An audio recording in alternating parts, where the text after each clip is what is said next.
Political drama over spending freeze within the Democrat Party surfaced just hours before the State of the Union speech. President Obama wishes to freeze spending on many of the smaller government programs like the Justice Department, Parks and Recreation, and Air Traffic Control. The Speaker of the House, Nancy Pelosi, made known that she and many fellow Democrats believe this spending freeze should also include the Defense Department. The President believes that at a time when we are involved in 2 wars, we cannot stand down and need to make sure that we have adequate defense. Pelosi has told Politico that this goes even further. Any spending freeze should be across the board. Pelosi has said, everybody has to make sacrifice.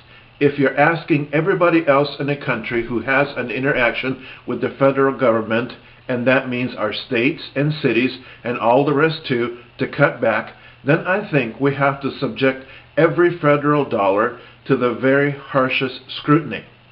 I agree with Pelosi. A freeze should be a freeze.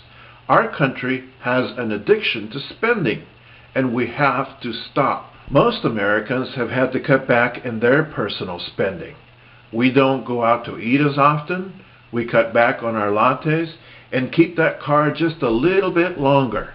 The states have had to cut back, and our federal government should too. Not just a freeze, but a cutback. In response to Moderate News' video about the small programs freeze a couple of days ago, here is what Fred No Name 1 had to say.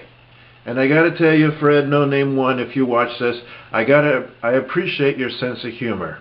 If you are Fred, you cannot be No Name. If you are No Name, you cannot be Fred.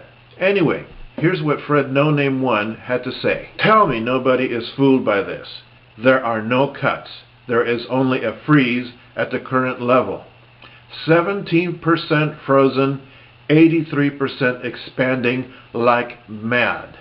I agree with you, Fred No Name 1. A freeze on just 17% of our budget is not enough. For Moderate News, this is Carlos Samalok. Please don't forget to rate, comment, and subscribe. Thank you very much for watching, and have a great evening.